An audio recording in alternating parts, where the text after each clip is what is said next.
성경은 마지막 때에 하나님의 심판이 온 세상에 임하게 될 것을 말씀합니다. 대표적으로 요한계시록은 이런 하나님의 심판이 어떻게 이루어지게 될지를 자세히 서술하고 있고, 사복음서에도 하나님의 심판이 정해진 환란 기간 속에서 어떻게 펼쳐지게 될지를 말씀합니다. 그런데 여기서 한 가지 특징은 이 하나님의 심판 기간 속에 그리스도인들이 등장하게 되는데, 이들에 대해 하나님은 믿음의 인내를 강조하십니다. 마태복음 24장과 마가복음 13장에 보면 이런 말씀이 나옵니다. 끝까지 견디는 자는 구원을 얻으리라. 마태복음 24장 13절, 마가복음 13장 13절. 또 요한계시록 13장과 14장에 보면 이런 말씀이 나옵니다. 성도들의 인내와 믿음이 여기 있느니라. 요한계시록 13장 10절. 성도들의 인내가 여기 있나니 그들은 하나님의 계명과 예수에 대한 믿음을 지키는 자니라. 요한계시록 14장 12절. 여기서 말씀하는 믿음의 인내란 지금처럼 우리가 사는 평범한 일상 속에서 믿음을 지켜내고 인내하는 그런 차원을 말하는 게 아닙니다. 믿음으로 인내한다는 것은 아주 거센 외부적 요소들을 맞닥뜨린 상황에서 그런 상황을 거스르면서 인내하는 것을 의미합니다. 즉, 세상 권세자들에 의해 펼쳐지는 세상의 거대한 흐름을 의미합니다. 그래서 이런 상황에 대해 사복음서에서는 너희가 임금들과 세상 집권자들 앞에 끌려간다고 말씀하고, 너희가 내 이름으로 말미암아 모든 사람에게 미움을 받을 것이라고 말씀합니다. 또 계시록에서는 사로잡힐 자는 사로잡혀가고 칼에 죽을 자는 마땅히 칼에 죽을 것이라고 말씀합니다. 즉, 범지구적으로 벌어지게 될 시대적 차원의 영역 속에서 이런 상황을 맞닥뜨리게 된다는 것인데, 그래서 성도들의 인내와 믿음이 여기 있다 말씀하고 끝까지 견디는 자들이 구원을 얻는다고 말씀하는 것입니다.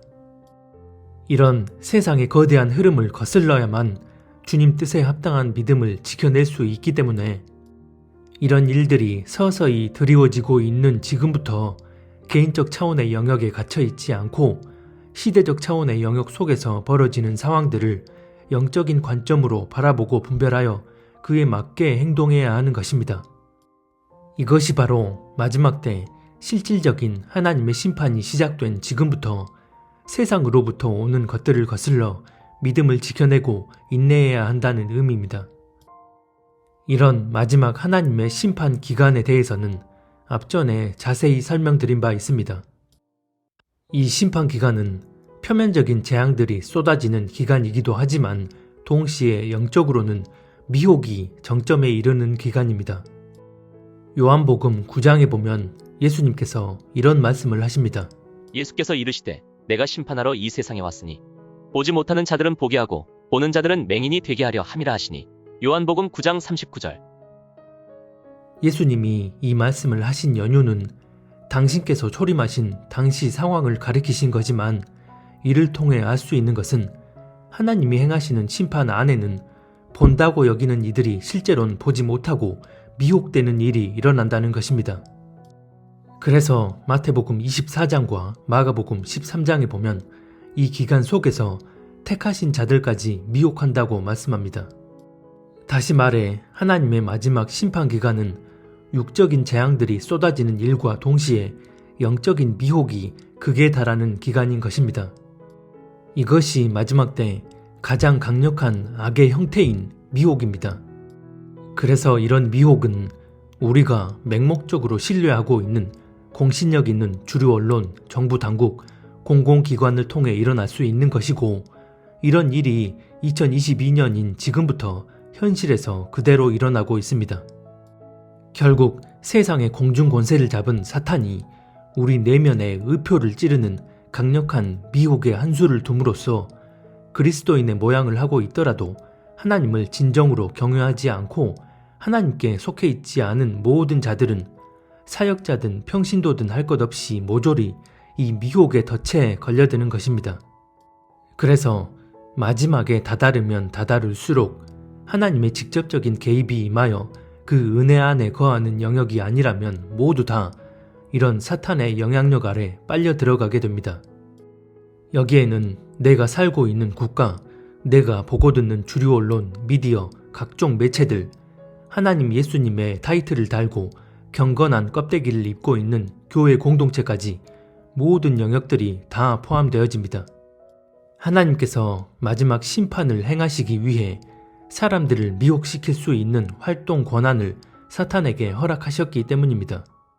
그래서 마지막 때 하나님이 역사하시는 가장 상위적인 섭리의 영역은 우리 개개인의 현실에 국한된 영역이 아니라 시대적 차원에서 범지구적으로 임하게 되는 영역입니다.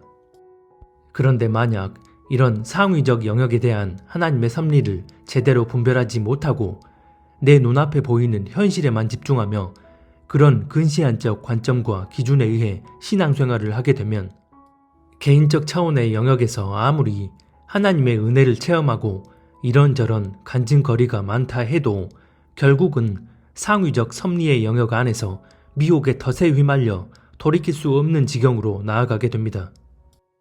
그렇기 때문에 마지막 때에 성경이 말씀하는 끝까지 견디는 믿음이란 개인적 차원의 영역, 다시 말해 가정, 직장, 학교 등에서 성경적 가치에 맞게 하루하루를 사는 그런 소소한 차원을 말하는 게 아니라 거대한 세상 흐름에 미혹되지 않고 이 시대를 바르게 분별하여 하나님 뜻대로만 나아가는 믿음을 의미합니다.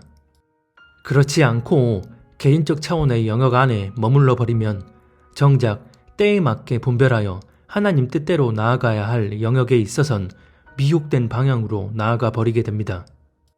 애초에 모든 것의 초점이 눈앞에 현실들에 맞춰져 있고 또 하나님이 아닌 사람에게 맞춰져 있기 때문에 시대적으로 우리 앞에 놓인 문제를 판단하고 분별해야 함에 있어서 하나님의 뜻을 구하며 그 뜻대로 나아가고자 하는 겸비한 마음 없이 아주 자연스럽게 세상이 옳다 하는 가치 흐름과 그 일을 같이 아는 자기 인본적 생각과 기준을 따라 판단하고 행동해 버리는 것입니다.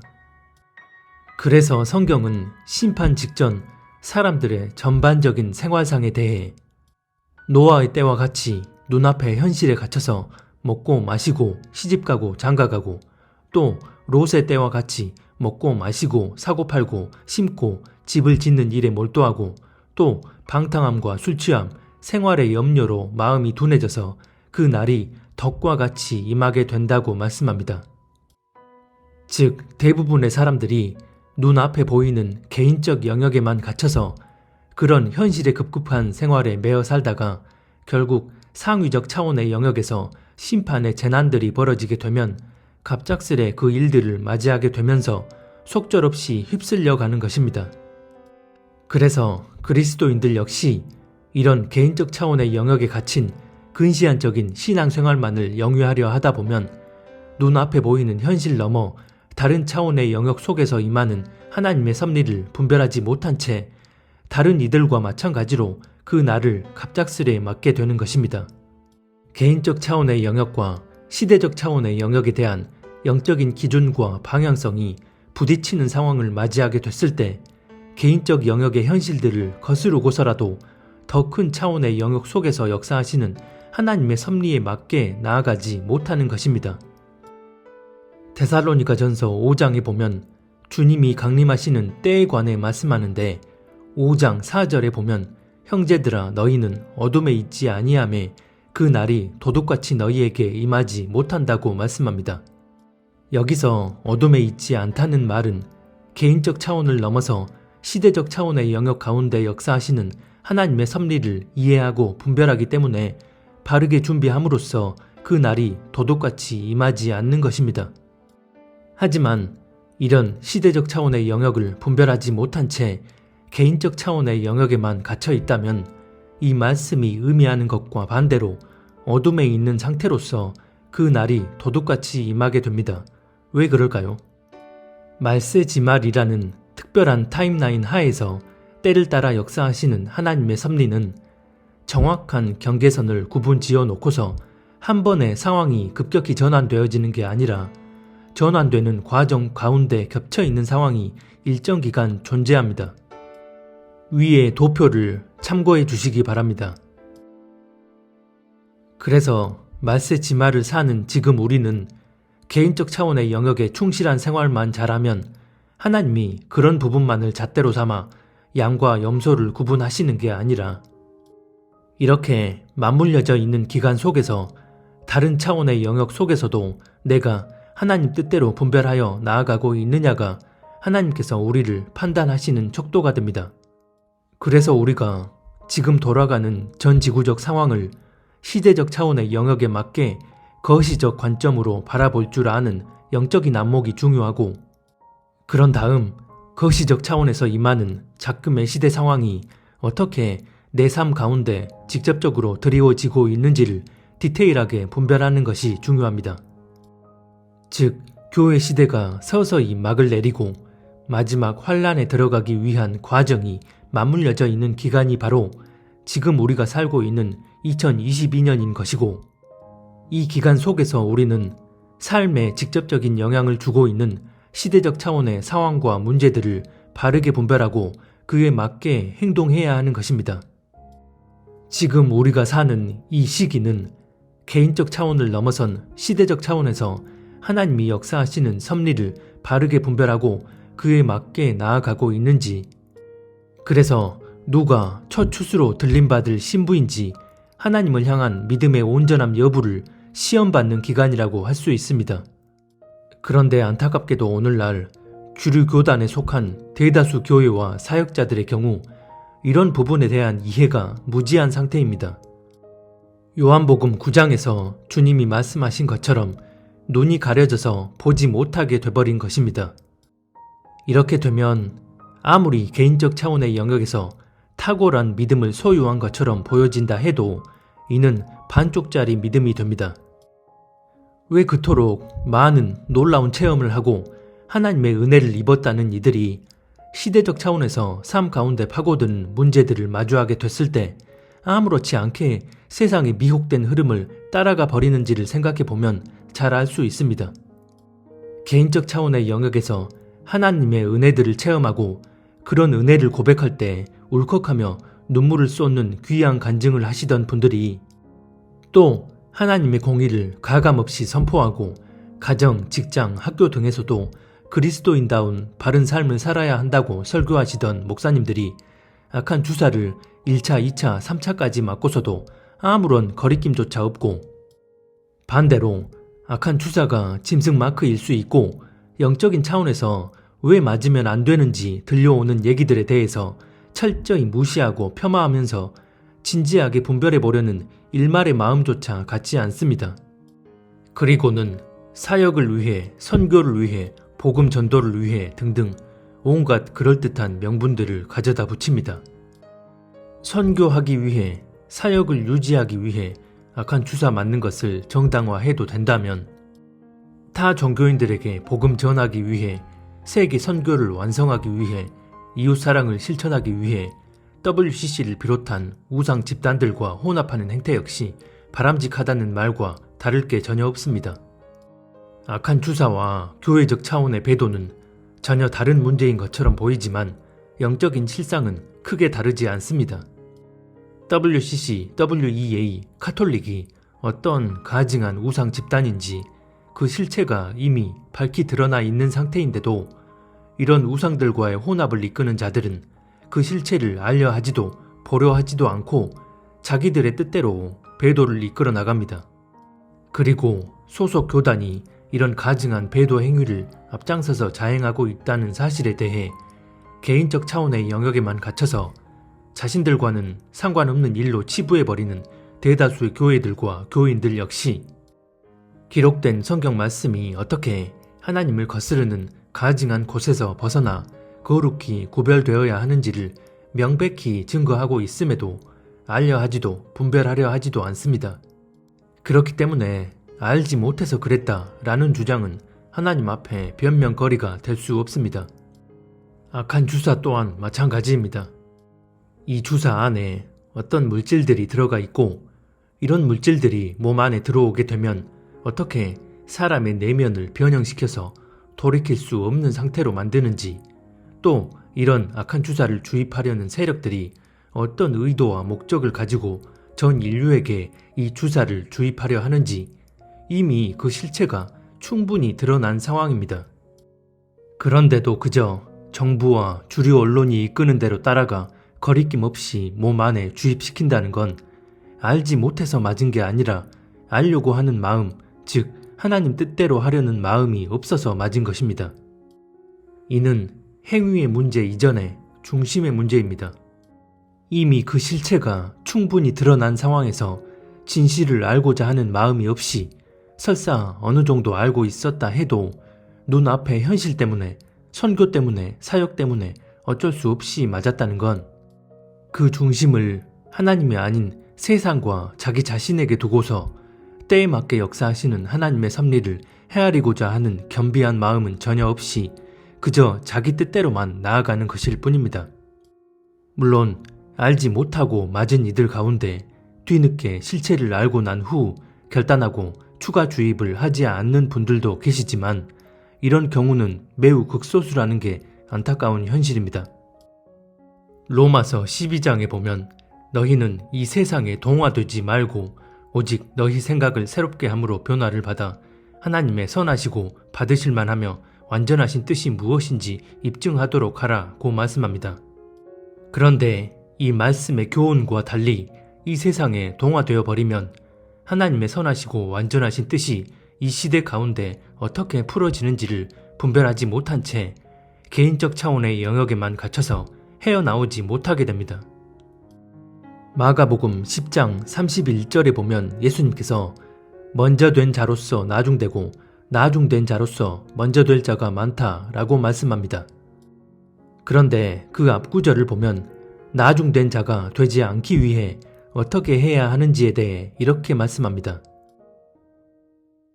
예수께서 이르시되 내가 진실로 너희에게 이르노니 나와 복음을 위하여 집이나 형제나 자매나 어머니나 아버지나 자식이나 전토를 벌인 자는 현세에 있어 집과 형제와 자매와 어머니와 자식과 전토를 100배나 받되 박해를 겸하여 받고 내세의 영생을 받지 못할 자가 없느니라.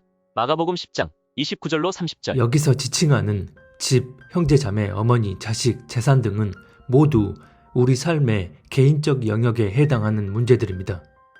이 부분에 대해선 다른 관점으로 풀 수도 있겠지만 특별히 마지막 때를 사는 우리에게 있어서 이 말씀의 의미를 적용할 때는 지극히 개인적인 현실의 영역을 뛰어넘어 다른 모든 차원의 영역 가운데 하나님 뜻대로 나아갈 믿음을 가진 자들이 하나님 앞에 합당한 자, 즉 먼저 된 자가 된다는 것입니다.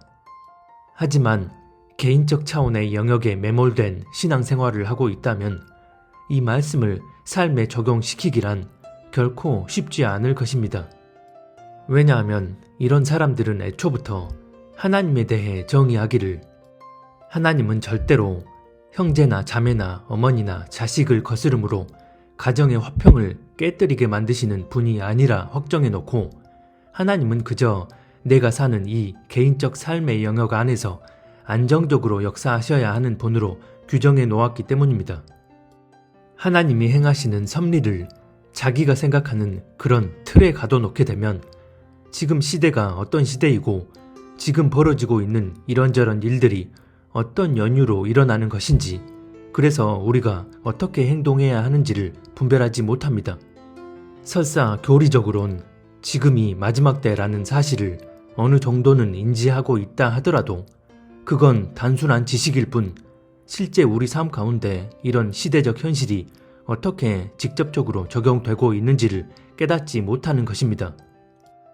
스스로가 하나님이 역사하시는 섭리를 편협한 프레임 속에 가두어 놓고 작금의 시대적 상황에 대해 어떤 문제의식조차 갖지 않는다는 건 개인적 차원의 영역에서 아무리 눈에 보여지고 몸으로 겪게 되는 하나님의 이런저런 은혜를 체험했다 해도 예언된 환난 속 실제 상황에 이르렀을 때 믿음으로 인내하지 못할 가능성이 매우 높다는 말과 같습니다. 지금의 이 상황조차 분별하지 못하고서 그 마음이 미혹되어 있는 상태이기 때문입니다. 성경에 예언된 짐승 마크가 실행될 때는 처음부터 적 그리스도가 짠 하고 나타나 자신이 적 그리스도임을 밝히고 이것이 바로 짐승 마크다 라는 걸 만천하에 공표한 후 강압적으로 시행하는 게 아닙니다. 사탄은 철저히 그 정체를 숨긴 채 사람들을 속여서 짐승 마크를 받게 할 것입니다. 그러다 후 3년 반이 됐을 때에야 모든 것을 드러내게 되고 계시록에서 말씀하는 해당 내용이 바로 그 상황을 그리고 있는 것입니다. 그렇다면 지금 이미 그 실체가 충분히 드러난 악한 주사임에도 세상의 가치관이나 제도 등 세상 흐름에 그대로 동화된 채 분별할 생각조차 하지 않고 1차, 2차, 3차 수차례 맞고도 거리낌 없는 이들이 환란 속에서 본격적으로 진행되어질 이런 상황을 마주하게 됐을 때 그 실체를 바로 분별해서 믿음으로 인내할 수 있을 거라 여기는 건 말 그대로 어불성설입니다. 그래서 말세지마를 사는 지금 내가 정말 하나님을 사랑하고 경외하는지의 여부는 개인적 차원의 영역에서 하나님의 뜻을 헤아리고 그 뜻대로 나아가는 것뿐만 아니라 다른 모든 차원의 영역에 있어서도 하나님의 뜻을 온전히 분별하여 그 뜻대로 나아가고 있느냐를 통해 알 수 있는 것입니다.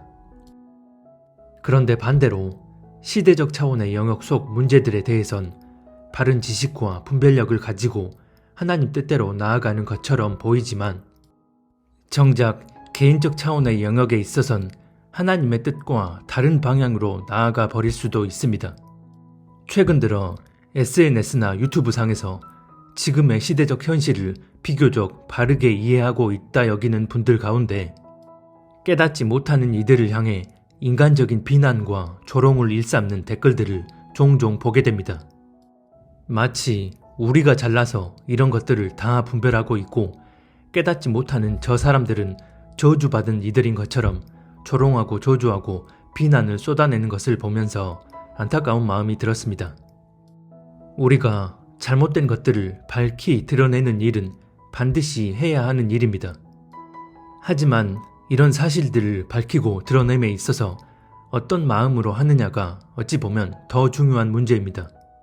단지 나는 다 아는데 너는 왜 모르냐? 라는 식으로 상대를 깔보고 무시하고 손가락질하는 게 아니라 지금이라도 깨닫고 돌이키길 바라는 긍휼한 마음으로 알리고 전해야 하는 것입니다. 에베소서 5장 11절에 보면 너희는 열매 없는 어둠의 일에 참여하지 말고 도리어 책망하라고 말씀합니다. 여기서 책망하라는 것은 어둠의 일을 밝히 드러내라는 것입니다.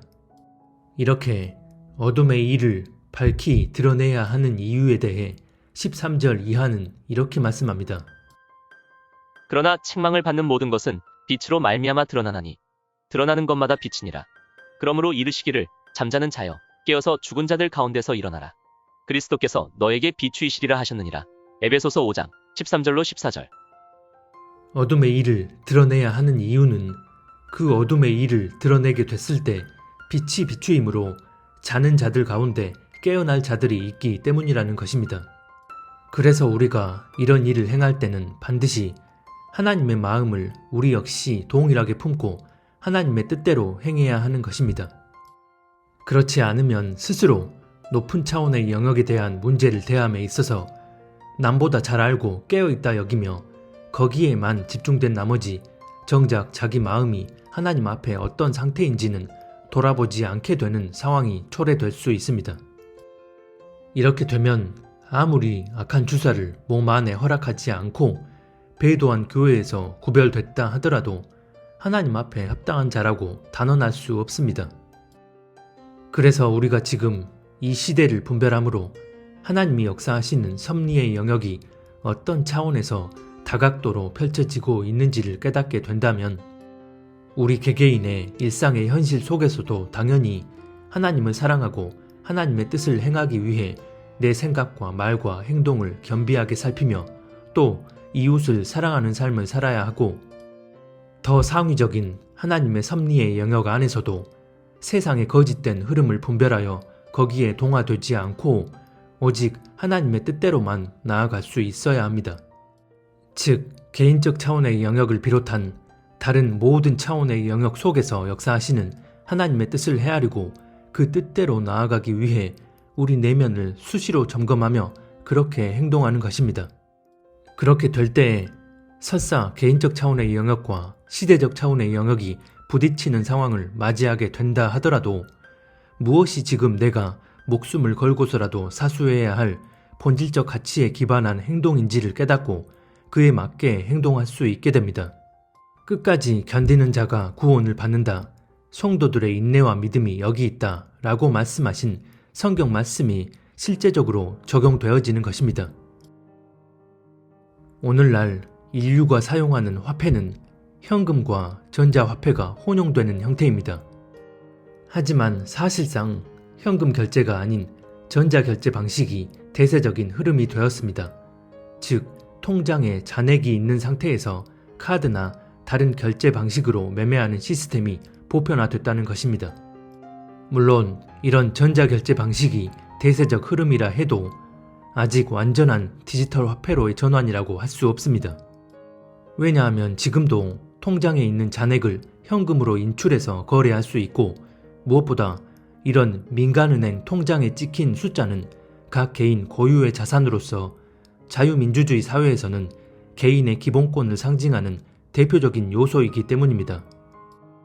그래서 이런 부분을 중앙정부에서 함부로 들여다보며 감시 통제한다는 것은 사실상 불가능합니다. 그래서 각국 정부에서는 민간 은행들에 의한 화폐 시스템을 갈아엎고 중앙은행이 발행하는 디지털 화폐로의 전환을 준비하고 있습니다. 이렇게 되면 현금은 영원히 사라지고 완전한 디지털 화폐 결제 시스템이 구현되는 것입니다. 무엇보다 중앙은행이 발행하는 것이기 때문에 각 개인의 거래 내역과 신상 정보들을 합법적으로 감시, 통제할 수 있게 됩니다. 중앙은행 주도의 디지털 화폐 시스템 하에서 말 그대로 중앙정부의 입맛에 맞지 않으면 얼마든 개인의 자산을 말소시킬 수 있는 것입니다. 하지만 몇몇 국가가 아닌 글로벌 사회 전체가 지금처럼 현금 거래가 혼용되는 화폐 시스템에서 중앙은행 디지털 화폐로의 완전한 리셋이 이뤄지기 위해선 전 인류의 의식 흐름을 한 번에 뒤집을 수 있는 대격변 수준의 명분이 있어야만 가능하다고 봅니다. 그래서 이런 디지털 사회로의 전환을 위한 첫 번째 전략적 명분이 바로 지금의 코에서 나오는 바이러스 사태였습니다. 다시 말해 이 전염병 사태를 통해서 실물 화폐가 아닌 디지털로의 전환을 위한 초석을 깔아놓은 것입니다. 이런 디지털 시스템으로의 전환이 이루어지는 근본적인 이유는 전 세계를 하나로 통합시켜서 모든 인류를 쉽게 통제하기 위한 통제사회의 구축을 위한 것입니다. 중앙정부의 디지털 화폐 시스템이 가동되면 개개인의 신체 활동 데이터를 디지털 화폐와 연동시켜서 그에 맞게 통제하는 게 가능해집니다.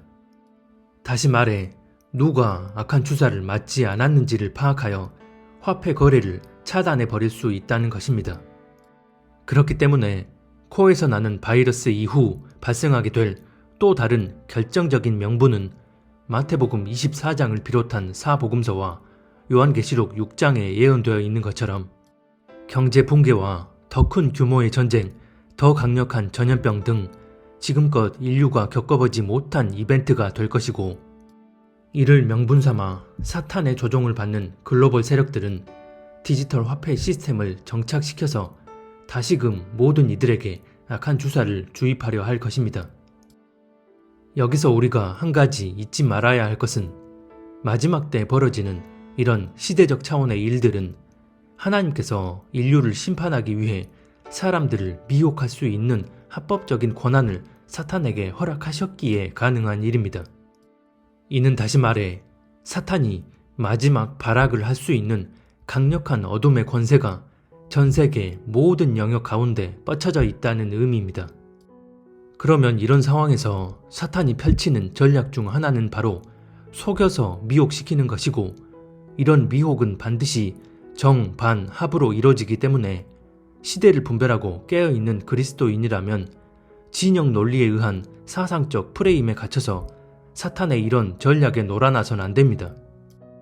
최근 벌어지고 있는 러시아, 우크라이나 전쟁에서도 특정 진영이 마치 거대한 악의 세력에 대항하고 있는 것처럼 믿고 있는 것도 그렇고, 한국에서도 좌우 정치 진영 가운데 특정 정치인, 특정 정당의 마음에 적을 두고 인본적 사고의 틀에서 벗어나질 못하는 것도 정반합이라는 미혹의 전략에서 놀아나고 있는 것입니다. 물론 표면적으로 보면 좌우 진영 가운데 보수 우파 성향의 정치 진영이 성경적 가치에 부합되는 부분이 많은 게 사실입니다. 하지만 우리 각자가 성경적 가치에 반하는 세상 흐름을 따라가지 않는 것과 성경적 가치와 부합되는 부분이 있다고 해서 사람이나 정당에 초점을 맞추고서 거기에 마음을 완전히 기울이는 것은 전혀 다른 문제입니다. 무엇보다 악한 주사 관련해서는 마찬가지로 분별하지 못하는 것으로 보건대 종국적으로는 이들 모두 다 글로벌 세력들의 어젠다 안에 귀속되는 방향으로 나아갈 수밖에 없습니다. 그래서 이런 정치적 프레임에 갇혀 있으면 자기 눈앞에 현실에만 매여 사는 일반 대중과 같은 완전 무지한 의식 수준은 아닐지 몰라도 마찬가지로 사탄의 의도에 말려드는 것입니다. 하나님을 믿는 그리스도인이라면 지금 시대적으로 돌아가는 범지구적 현실에 대해 영적인 기준을 명확하게 세워놓고 거시적 관점으로 바라볼 수 있어야 합니다. 그렇게 됐을 때 어떻게 하는 게 하나님의 뜻에 합당한지를 분별할 수 있게 됩니다. 그래서 개인적 차원의 영역과 시대적 차원의 영역이 부딪히는 상황, 즉 직장에서 잘리는 한이 있더라도 가족 간에 불화가 일어나더라도 세상으로부터 오는 흐름을 철저히 거슬러 결코 내 몸 안에 악한 물질을 집어넣지 않겠다 각오하고 담대한 믿음의 결단으로 나아갈 수 있게 됩니다. 그래서 하나님을 사랑하고 경외하는 그리스도인들이라면 그런 세상의 흐름을 모두 거스르고 오직 하나님 뜻대로만 나아가기 위해 자기 자신을 겸비하게 살피며 주님의 은혜 안에 거해야 합니다. 그리고 사람을 살리고자 하는 긍휼한 마음으로 전할 수 있어야 합니다. 잠언 24장에 보면 이런 말씀이 나옵니다. 너는 사망으로 끌려가는 자를 건져주며 살육을 당하게 된 자를 구원하지 아니하려고 하지 말라.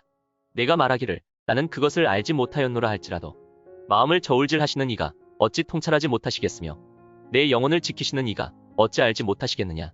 그가 각 사람의 행위대로 보응하시리라. 잠언 24장 11-12절.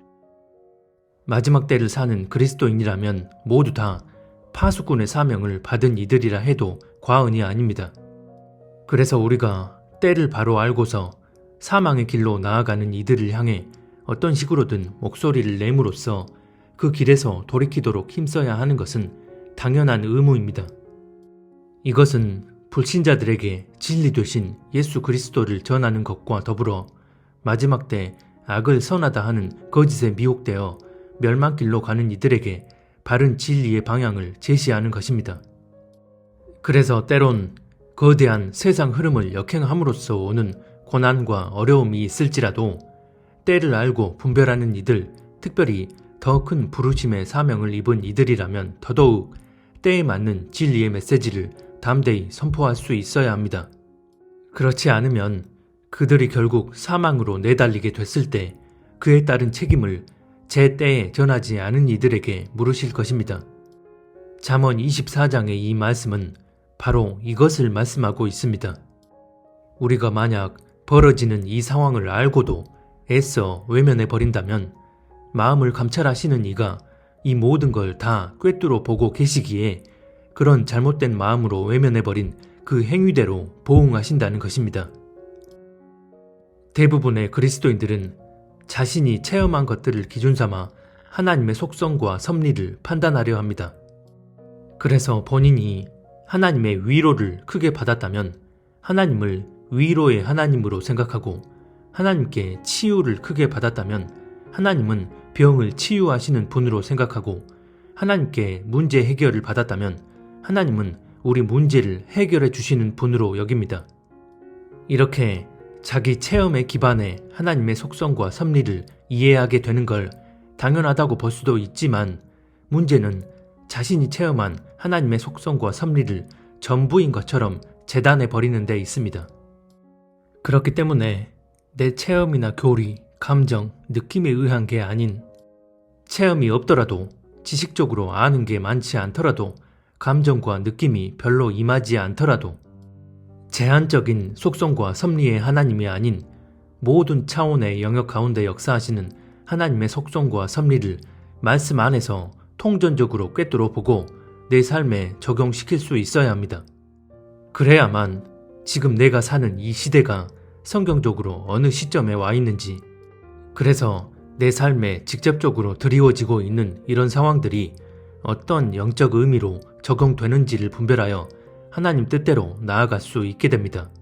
그렇지 않으면 개인적 차원의 영역에만 갇혀서 공동체 내에서 서로 교제하고 품어주고 위로해주고 개인적 이야기 주고받고 축복기도 해주고 그런 일들만이 하나님이 원하시는 전부로 여기며 정작 다른 차원에서 일어나는 더 큰 하나님의 섭리의 영역은 사탄에게 내어줌으로써 악을 악으로 보지 못한 채 모두 다 함께 미혹의 덫에 걸리는 비극이 초래되어집니다. 밖에선 지금 메가톤급 태풍에 의해 비바람이 휘몰아치면서 집이 무너지기 일보 직전인데 집 안에선 창문 꽁꽁 닫아놓고 커튼으로 가려놓은 채 지금은 그저 평안하고 안전하니 집 안에서 어떻게 하면 시간을 잘 보낼 수 있을까만 고민하고 있다면 이것만큼 어리석은 일은 또 없을 것입니다. 앞에서도 잠깐 얘기했지만 2022년 이후의 시대는 단일화된 바벨론 시스템으로부터 오는 세상의 흐름을 거슬러 어떤 고난과 핍박이 다가온다 하더라도 끝까지 믿음으로 인내해야 하는 그런 시대입니다. 그렇기 때문에 내 안에 내재된 지독한 종교적 프레임을 깨부수고 하나님이 역사하시는 섭리의 영역을 바르게 이해하여 하나님 뜻대로만 나아갈 수 있어야 합니다. 이런 우리에게 유일한 본질은 내가 어디에 속해서 어떤 방식으로 신앙생활을 하고 있느냐가 아니라 말세지마를 사는 이 세대 가운데 오직 하나님의 뜻만을 헤아리려 하고 그런 전능하신 하나님만을 절대적으로 신뢰하며 나아가고 있느냐입니다. 그러할 때 실제적인 하나님의 은혜와 능력이 우리 삶 가운데 펼쳐지게 됩니다. 데살로니가 전서 5장에 보면 이런 말씀이 나옵니다.